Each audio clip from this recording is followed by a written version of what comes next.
നമസ്കാരം. ജെ രാജശേഖരൻ നായർ അദ്ദേഹം ഒരു വെറും പത്രപ്രവർത്തകനല്ല, പോരാട്ട നായകൻ കൂടിയാണ്, പൊതുപ്രവർത്തകനാണ്.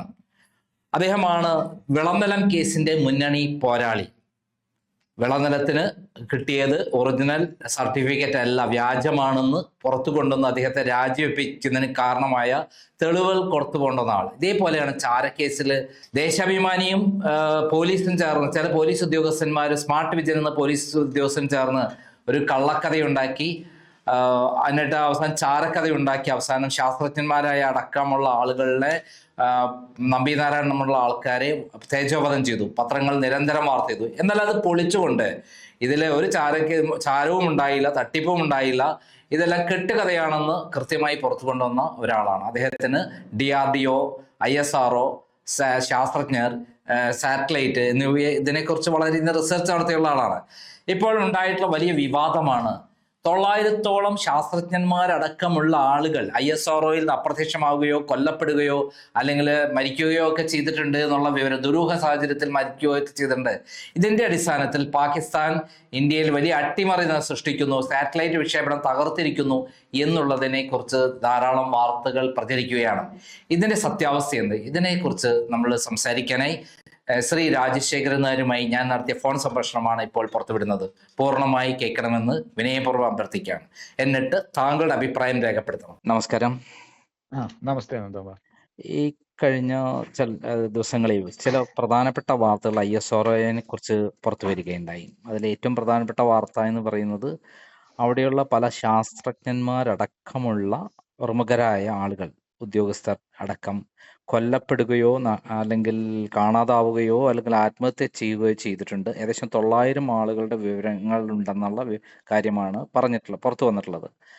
അപ്പം ഈ അടുത്ത കാലത്ത് ഉണ്ടായിട്ടുള്ള PSLVയുടെ പരാജയങ്ങൾ, തുടർച്ചയായി ഉണ്ടായ പരാജയങ്ങൾ, അതിന്റെ പിന്നിൽ ദുരൂഹതയുണ്ട്, അട്ടിമറിയാണ് എന്നൊക്കെയാണ് ഇതിന്റെ അടിസ്ഥാനത്തിൽ പ്രചരിപ്പിക്കുന്നത്. ഇപ്പൊ അജിത് ഡോവൽ തന്നെ ഈ കാര്യം അന്വേഷിക്കാൻ, രാജ്യരക്ഷാ സുരക്ഷാ ഉപദേഷ്ടാവ് അജിത് ഡോവൽ തന്നെ നേരിട്ട് ഈ കാര്യം അന്വേഷിക്കാൻ ഇറങ്ങിയിരിക്കുന്നു എന്നുള്ള വാർത്തകളും വരുന്നുണ്ട്. ഇതിനെ കുറിച്ചിട്ട് എന്താണ് പറയാനുള്ളത്? ഒന്ന്, കുറെ പേര് ആത്മഹത്യ എന്ന് പറയുന്നില്ല. ഇപ്പൊ ഇന്ത്യൻ റെയിൽവേസിൽ ഒരു കണക്കെടുത്താൽ എത്ര പേര് ആത്മഹത്യ ചെയ്ത് കാണും? ഇന്ത്യൻ പോസ്റ്റൽ സർവീസിൽ എത്ര പേര് ആത്മഹത്യ ചെയ്ത് കാണും? ആഹാരമില്ലാതെ മരിച്ചു കാണുകയില്ല. ഇതിനേക്കാളൊക്കെ എന്ത് പ്രാധാന്യമാണ് ISROയിലെ 1000-ഓ 1200-ഓ ശാസ്ത്രജ്ഞരല്ല, ദേ ആർ ഓൾ ടെക്നോക്രാറ്റ്സ്. നമ്മൾ ഈ ശാസ്ത്രജ്ഞരെന്ന് വിളിച്ച് നമ്മുടെ പുറത്ത് ചില ഇഗ്നറൻസ് കെട്ടിവെക്കുകയാണ്. None of them is a scientist, not even Abdul Kalam. They are all technocrats. Abdul കലാമിന്റെ ബിരുദം എന്ന് പറഞ്ഞാൽ എഞ്ചിനീയറിംഗിലാണ്, മനസ്സിലായോ? എഞ്ചിനീയറിംഗിൽ ബിരുദം എടുത്ത ഇൻഫോസിസിലുള്ള ആളെ നിങ്ങൾ ടെക്നോക്രാറ്റ് എന്ന് വിളിക്കൂ, സയന്റിസ്റ്റ് എന്ന് വിളിക്കൂ. ദേ ആർ ഓൾ ടെക്നോക്രാറ്റ്സ്. പിന്നെ നമ്മുടെ മുമ്പിൽ ചില കള്ളത്തരങ്ങൾ, അതായത് ജയലളിതയ്ക്കും MGRനും കിട്ടിയ പോലെ ഏതോ ഒരു സർവകലാശാല കൊടുത്ത ഡോക്ടറേറ്റും വെച്ച് തലയിൽ വെച്ചുകൊണ്ട് നടന്ന മനുഷ്യനാണ് doctor APJ Abdul Kalam, technocrat. നമ്മുടെ അടുത്ത് കെട്ടിഘോഷിക്കുന്ന ചില ഇമേജുകളുണ്ട്. ആളുകൾ മരിച്ചു, അപ്പൊ ഇവിടെയുള്ള ISROയെ കുട്ടിച്ചോറാക്കാനായിട്ട്, നശിപ്പിക്കാനായിട്ട് എന്തൊന്നൊക്കെയോ ആരൊക്കെയോ ചെയ്യുന്നു എന്നുള്ള ദുരൂഹതയാണ് ഈ വരുന്നത്. ISRO എന്തിനാണ് നശിപ്പിക്കുന്നത്? ISRO സ്വന്തമായിട്ട് എന്താണ് വികസിപ്പിച്ചിട്ടുള്ളത്? ഞാൻ അതിലേക്ക് വരാം. അതിലേക്ക് വരുന്നതിന് മുമ്പ് പിന്നെ നമ്മുടെ എല്ലാ പരാജയങ്ങളും നമ്മൾ ശത്രുരാജ്യത്തിന്റെ പുറത്താണ് ഈ വെക്കുന്നത്. ശത്രുരാജ്യം എന്നാൽ നമുക്ക് പാകിസ്ഥാനാണ്.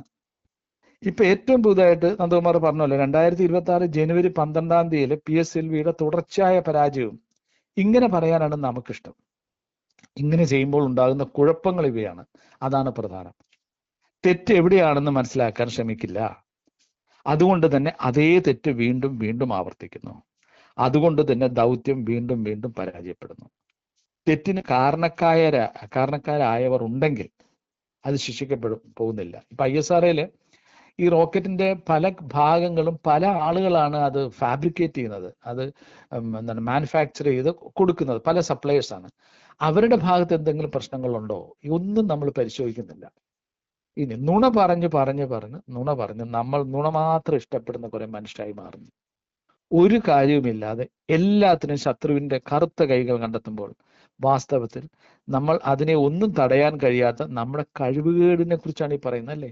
വളരെ പെട്ടെന്ന് ഇവിടെയുള്ള ഏത് സാധനവും ഒരു ശത്രുവിനും തകർക്കാമെങ്കിൽ ആ ശത്രു അത്ര മിടുക്കനാണ്, നമ്മൾ അത്ര മോശപ്പെട്ടവനരുമാണ്. എന്തിനാണ് നമുക്ക് ഇന്റലിജൻസ് വിങ്, എന്തിനാണ് നമുക്ക് എന്തിനാണ് നമുക്ക് ഈ സർവീസുകളൊക്കെ? അവർക്കൊന്നും ഈ ശത്രു നമ്മുടെ വീടിനകത്ത് കയറി ബോംബ് പൊട്ടിക്കുന്നവരെ ഇവരാരും അറിയുന്നില്ലേ? ബോംബ് പൊട്ടിച്ചാൽ ആ നിമിഷം ഇവര് പറയും ശത്രുവാണ്, ഇന്ന ശത്രു ഇവിടെ നിന്ന് പോയി, ഇതെല്ലാം പറയുന്നത്. ഇത് നമ്മൾ സ്ഥിരമായി കേട്ടോണ്ടിരിക്കുന്ന കഥ. അതിന്റെ ഒരു തുടർക്കഥയാണ് ISRO കുറിച്ചും കേൾക്കുന്നതെന്ന് ഞാൻ കരുതുന്നു. ഇനി അന്താരാഷ്ട്ര ശാസ്ത്ര സമൂഹത്തിന് മുമ്പിൽ മറ്റ് പല കാര്യങ്ങളിൽ എന്നപോലെ നമ്മൾ അപഹാസ്യരായി മാറുകയാണ് യഥാർത്ഥം ചെയ്യുന്നത്. ഇങ്ങനെയൊക്കെ പറയുമ്പോൾ യഥാർത്ഥ കാരണം കണ്ടുപിടിച്ച് തെറ്റ് തിരുത്താൻ ശ്രമിക്കാതെ ശത്രുവിന്റെ ബുദ്ധിയിൽ അത്ഭുതം പ്രകടിപ്പിക്കുന്ന നമ്മൾ ഇതോടൊപ്പം ചില ആക്ഷൻ ഹീറോ ബിജുമാരെ സൃഷ്ടിച്ച് പ്രശ്നപരിഹാരമായി എന്ന് വിളിച്ചു പോകുന്നു. PSLVയുടെ തുടർച്ചയായ രണ്ടാമത്തെ പരാജയം 7 മാസത്തിനിടയ്ക്കുള്ള പശ്ചാത്തലത്തിൽ ISRO സന്ദർശിച്ച് ഒറ്റ നോട്ടത്തിൽ തന്നെ കാര്യങ്ങളൊക്കെ ഗ്രഹിച്ച് കറുത്ത കൈകളെ കണ്ടെത്തി ഇനി ആ കറുത്ത കൈകളെ മുറിച്ചു മാറ്റാൻ പോകുന്ന ആക്ഷൻ ഹീറോ ബിജു ആണ് നമ്മുടെ 007 ജെയിംസ് ബോണ്ട് അജിത് ഡോവാൽ. ISROയുടെ നമ്മൾ നോക്കണം, എന്താണ് ISRO മഹത്തായ കാര്യങ്ങൾ ചെയ്തത് എന്ന് നമ്മൾ മനസ്സിലാക്കണമെങ്കിൽ നമ്മൾ ISROയുടെ വിഷൻ സ്റ്റേറ്റ്മെന്റ് ആണ്. അതിന്റെ വെബ്സൈറ്റിൽ ഇപ്പോഴുണ്ട്, vision statement and mission statement. Vision statement പറഞ്ഞ ഇതാണ്: to design and develop launch vehicles. Launch vehicles design ചെയ്ത് അത് ലോഞ്ച് ചെയ്യണം, ഡെവലപ്പ് ചെയ്യണം, ഇതിനാണ്. പക്ഷെ നമ്മൾ ഇതുവരെയായിട്ട് ഒരു ലോഞ്ച് വെഹിക്കിൾ പോലും സ്വന്തമായി രൂപകൽപ്പന ചെയ്തെടുത്ത് വികസിപ്പിച്ചെടുത്തിട്ടില്ല. മനസ്സിലായോ? മറ്റ് രാജ്യങ്ങൾ വികസിപ്പിച്ചെടുത്ത ടെക്നോളജി നമ്മൾ ലഭ്യമാക്കുകയാണ് ചെയ്തത്. നമ്മൾ നാളിതുവരെ ഒന്നും സ്വന്തമായി രൂപകൽപ്പന ചെയ്തിട്ടില്ല. ISRO ലോഞ്ച് വെഹിക്കിൾസുകൾക്ക് മാസത്തിൽ 3 തരം എഞ്ചിനുകളാണ് ഉപയോഗിക്കുന്നത്: solid system, liquid system, cryogenic system. ഈ സോളിഡ് സിസ്റ്റത്തിൽ ഖര ഇന്ധനമാണ് ഉപയോഗിക്കുന്നത്, ലിക്വിഡ് സിസ്റ്റത്തിൽ ദ്രവ ഇന്ധനമാണ്, ക്രയോജനിക്കിൽ ശീതീകരിച്ച ഹൈഡ്രജനും ഓക്സിജനും ഉപയോഗിക്കുന്നു. സോളിഡ് സിസ്റ്റം അതിന്റെ ടെക്നോളജി ഫ്രാൻസിലെ സുഡ് ഏവിയേഷനിൽ നിന്ന് ആണ് നമ്മൾക്ക് ലഭ്യമാക്കുന്നത്. അത് എനിക്ക് 1960s തോന്നുന്നു. ആ ടെക്നോളജിയിൽ നിന്നാണ് ഇന്ത്യ സ്വന്തം സോളിഡ് റോക്കറ്റ് വികസിപ്പിച്ചെടുക്കുന്നത്. അതായത് റോക്കറ്റ് രൂപകൽപ്പന ചെയ്തതും ടെക്നോളജി ഡെവലപ്പ് ചെയ്തതും ഫ്രാൻസ്. നമ്മളത് നിയമപരമായി വിലയ്ക്ക് വാങ്ങി അതിൽ നിന്ന് നമ്മുടെ എഞ്ചിൻ ഡെവലപ്പ് ചെയ്തു. ഇതിനെ റിവേഴ്സ് എഞ്ചിനീയറിംഗ് എന്നാണ് പറയുക. Original designing and developing, and it is called reverse engineering.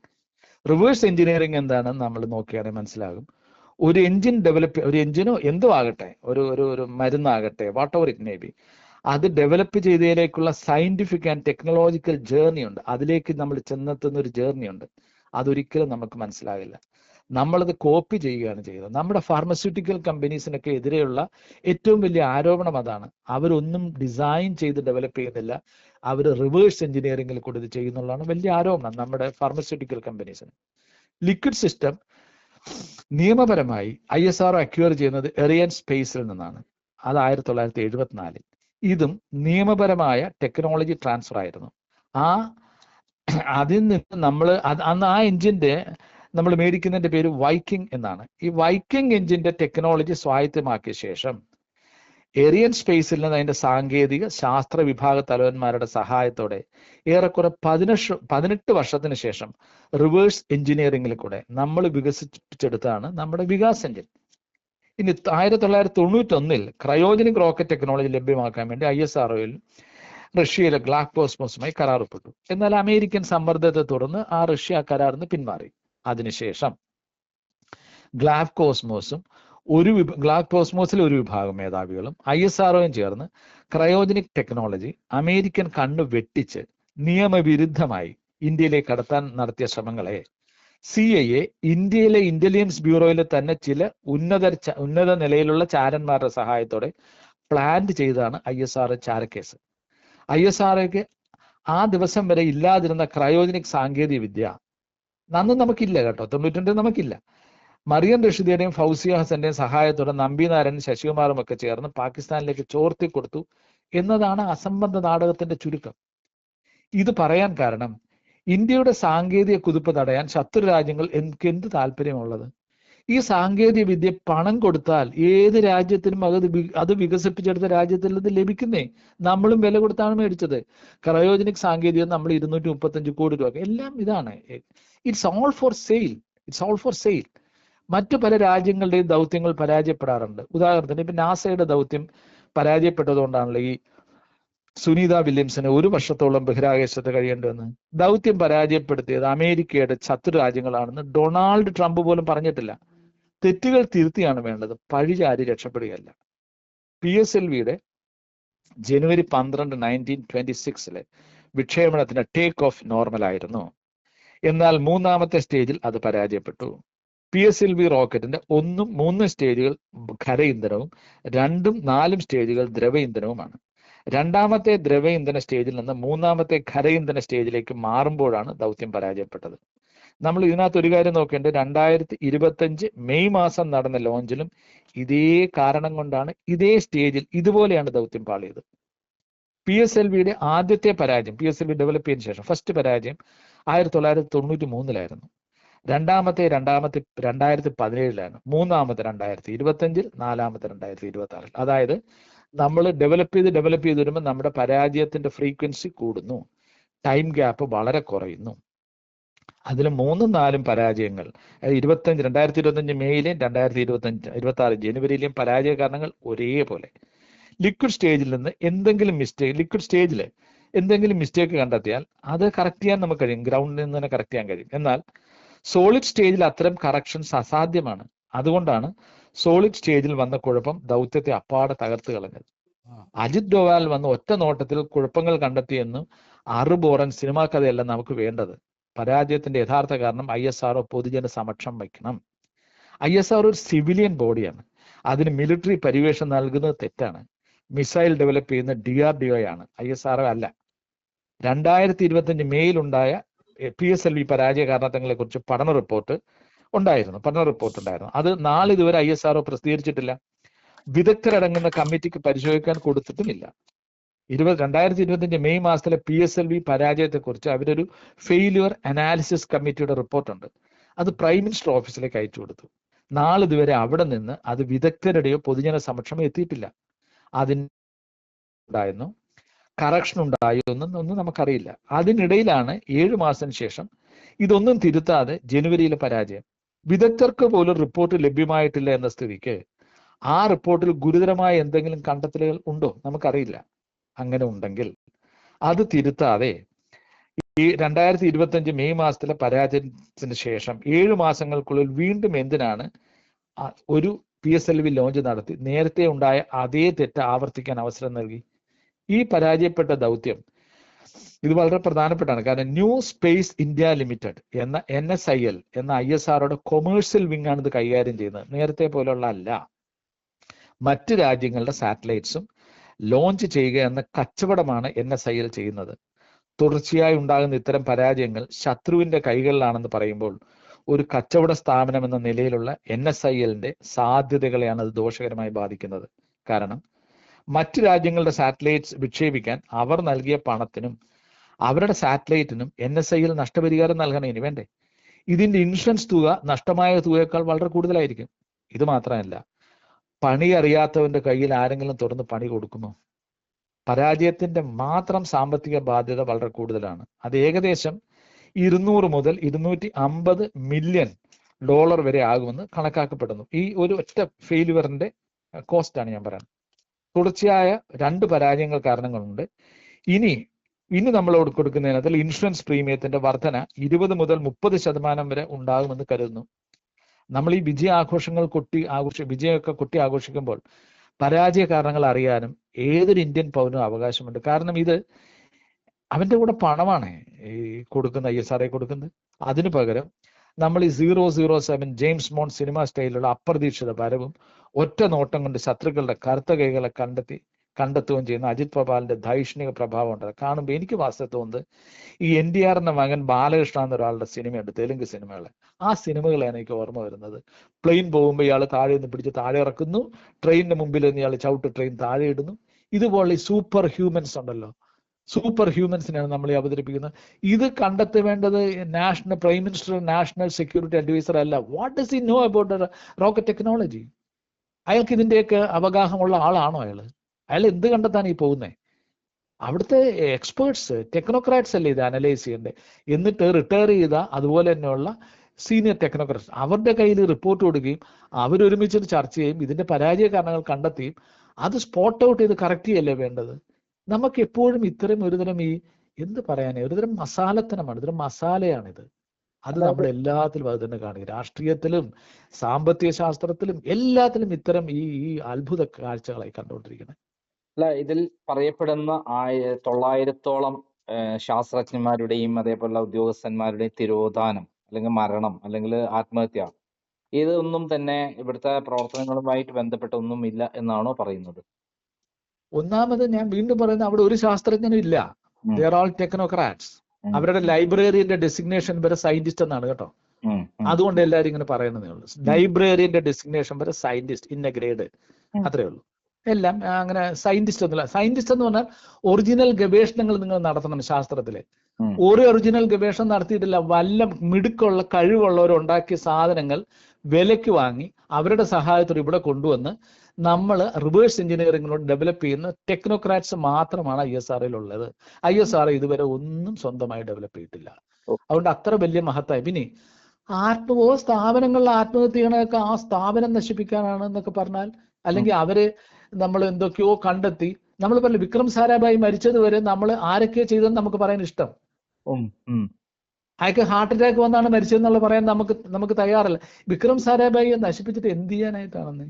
ഈ ഒരു വ്യക്തിയാണോ നമ്മൾ നോക്കുക, ഒരു വ്യക്തിയാണോ ഒരു സ്ഥാപനത്തെ മുമ്പോട്ടുണ്ട്? നമ്മൾ എത്ര നാള് ഇപ്പൊ ഒരു സ്ഥാപനത്തിലുണ്ട്, ആ നേതാവാണോ? ഗാന്ധിയാണോ ഇന്ത്യക്ക് സ്വാതന്ത്ര്യം മേടിച്ചതെന്ന്? No, it was millions and millions of people. Gandhi might be one of the leaders who led that. അതുകൊണ്ട് ഗാന്ധിയാണോ സ്വാതന്ത്ര്യം മേടിച്ചതെന്ന്? എത്ര ലളിതമായിട്ടാണ് നമ്മൾ ഇത് കാണുന്നത്.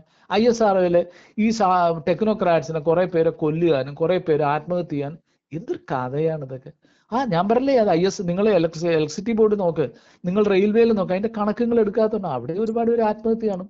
എത്രയും മനുഷ്യർ ആത്മഹത്യ ചെയ്യുന്നു, എത്രയും പേര് കൊല്ലപ്പെടുന്നു. അവർ ISROയിലാണ്. ISROക്ക് എന്താണെന്ന് ഇത്ര പ്രതി? It's a civilian body. It's a civilian body, nothing military about. ഉണ്ടെങ്കിൽ ഗവൺമെന്റ് അത് പുറത്തു പറയണം. അത് ഗവൺമെന്റ് പുറത്തു പറയാതിരിക്കുന്നത് ജനങ്ങളോട് കാണിക്കുന്ന വഞ്ചനയാണ്. Because we have been told it's a civilian body. It's a research Indian space research organisation. അവിടെ സ്പേസിനെ കുറിച്ചുള്ള ഗവേഷണമാണ് നടത്തുന്നത്. അതല്ലാതെ അവിടെ ആളുടെ മരിക്കട്ടെ, സോ വാട്ട്? പട്ടിണി കിടന്ന ആളുടെ മരിക്കുന്നതിന്റെ കാരണങ്ങൾ നമ്മൾ അന്വേഷിക്കുന്നുണ്ടോ? പട്ടിണി കാരണം അന്വേഷിക്കുന്നുണ്ടോ? നമ്മൾ ഇതുപോലെ എടുത്തു നോക്ക്, ഏത് സ്ഥാപനം എടുത്താലും അവിടുത്തെ മരണം കഴിഞ്ഞൊരു 15 കൊല്ലത്തെ മരിച്ചു അതുമാർ എത്ര പേരെ ആത്മഹത്യ ചെയ്ത് മരിച്ചാൽ അവരുടെ വീട്ടിലെ പ്രശ്നമായിരിക്കാം. അതെല്ലാം നിങ്ങൾ ISROയെ നശിപ്പിക്കാൻ വേണ്ടി വരുന്നു ആളുകൾ വരുന്നു, കറുത്ത കൈകൾ വരുന്നു. അവർ ഈ വിദഗ്ധരായ മനുഷ്യരെ ഭീഷണിപ്പെടുത്തി അവർ ആത്മഹത്യ ചെയ്യുന്നു. എന്തൊരു കഥയാണിത്? I don't believe in the stories. കാരണം ISRO ലോകത്തിലൊരു മഹത്തായ സംഭവമാണ് ഞാൻ കരുതുന്നേ ഇല്ല. ആദ്യം അവർ സ്വന്തമായിട്ട് എന്തെങ്കിലും ഉണ്ടാക്കട്ടെ.